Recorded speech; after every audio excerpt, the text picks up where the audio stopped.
नमस्कार। आज हम सब मिलकर समय में लगभग 3,500 साल पीछे चलने वाले हैं, उस ज्ञान के स्रोत तक जहां से सनातन धर्म की धारा निकली। तो चलिए दुनिया के सबसे पुराने ग्रंथों में से एक ऋग्वेद के अंदर छिपे रहस्यों को परत दर परत समझते हैं। तो सबसे पहला सवाल, आखिर ये ऋग्वेद है क्या? देखिए, ये सिर्फ 4 वेदों में सबसे पुराना ही नहीं है, बल्कि ये तो वो जड़ है, वो फाउंडेशन है जिससे बाकी के 3 वेद यजुर्वेद, सामवेद और अथर्ववेद शाखाओं की तरह निकले हैं। मतलब ये सनातन धर्म का, भारत की हजारों साल पुरानी जीवन पद्धति का सबसे शुरुआती सोर्स है। ये ग्रंथ कितना पुराना है, जरा अंदाजा लगाइए। इसकी रचना आज से कोई 3,500 साल पहले 1500 से 1000 ईसा पूर्व के बीच हुई थी। और कमाल की बात तो ये है कि तब से लेकर आज तक ज्ञान की ये धरोहर पीढ़ी दर पीढ़ी लगभग वैसे के वैसे ही संभाल कर रखी गई है। तो इसे पहला वेद या प्रथम वेद क्यों कहते हैं? चलिए इसकी बुनियाद और इसके असल महत्व को थोड़ा और गहराई से जानते हैं। जैसा कि मैंने कहा, ऋग्वेद सिर्फ पहला नहीं है, बल्कि ये पेरेंट टेक्स्ट है। जहां ऋग्वेद के मंत्र खूबसूरत कविता की तरह हैं, वही यजुर्वेद गद्य यानी प्रोज में है, और सामवेद को तो सुरों में ढाला गया, उसे गाया जा सकता है। लेकिन इन सबका जो कोर आइडिया है, वो ऋग्वेद से ही निकला और विकसित हुआ। अच्छा, अब आते हैं इसके स्ट्रक्चर पर। ये जानना वाकई दिलचस्प है कि इतने पुराने ग्रंथ को कितने शानदार तरीके से ऑर्गेनाइज किया गया है। पूरे ऋग्वेद को 10 बड़ी बड़ी किताबों में बांटा गया है, जिन्हें मंडल कहते हैं। आप इसे ऐसे समझ सकते हैं जैसे किसी एनसाइक्लोपीडिया के 10 वॉल्यूम्स हों। ये सबसे बड़ा डिवीजन है। और फिर इन 10 मंडलों के अंदर आते हैं कुल 1028 सूक्त। सूक्त का मतलब है अच्छी तरह से कही गई बात। हर सूक्त एक तरह का भजन या हिम है जो किसी खास देवता या विषय को डेडिकेट किया गया है।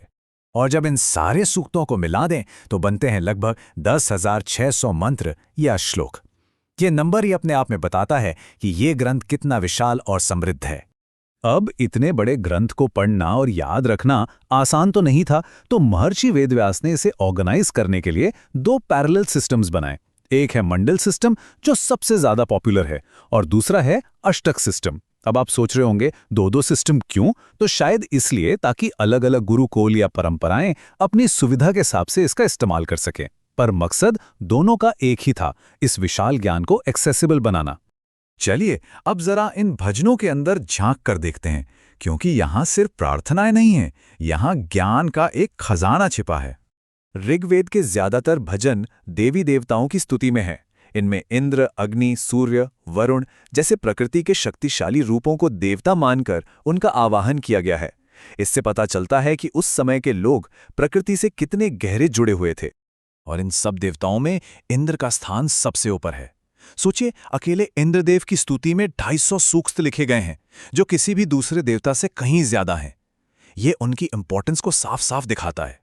लेकिन जो बात ऋग्वेद को सबसे ज्यादा एक्स्ट्रा ऑर्डिनरी बनाती है, वो है इसकी डाइवर्सिटी। इसमें 125 तरह की मेडिसिनल प्लांट्स का जिक्र है, उस समय के पॉलिटिकल सिस्टम और इतिहास की जानकारी है, पुरुरवा और उर्वशी जैसी ड्रामेटिक कहानियां हैं, और पुरुष सूक्त और नासदीय सूक्त जैसे डीप फिलोसॉफिकल आइडियाज भी हैं जो सृष्टि की रचना पर सवाल उठाते हैं।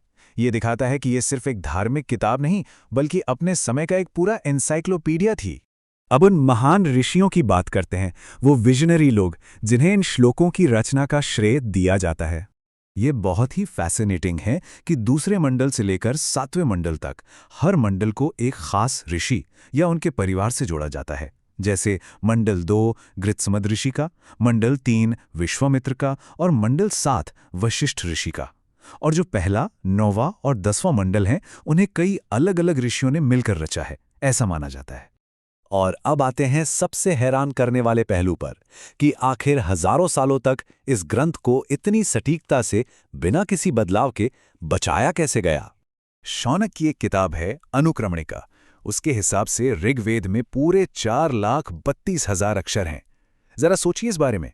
उन ऋषियों ने इसे प्रिजर्व करने के लिए लिटरली एक एक शब्द, एक एक अक्षर को गिना था, ताकि हजारों साल बाद भी इसमें एक अक्षर की भी मिलावट ना हो पाए। ये प्रिसिजन कमाल का है। और इस प्राचीन ग्रंथ का असर आज भी हमारी जिंदगी में जिंदा है। हम सब ने गायत्री मंत्र के बारे में सुना है, जो सबसे ज्यादा पूजनीय मंत्रों में से एक है। वो मंत्र भी ऋग्वेद के तीसरे मंडल से ही लिया गया है, जिसे ऋषि विश्वामित्र ने रचा था। ये एक जीता जागता सबूत है कि ये ग्रंथ आज भी हमारी परंपरा का एक एक्टिव हिस्सा है। तो आखिर में एक सवाल हमारे मन में जरूर आना चाहिए कि कैसे एक 3,500 साल पुराना ग्रंथ, जिसे लिखने से ज्यादा सुनकर और बोलकर पीढ़ी दर पीढ़ी बचाया गया, आज भी दुनिया भर में 1 अरब से ज्यादा लोगों की संस्कृति, सोच और आस्था का केंद्र बना हुआ है।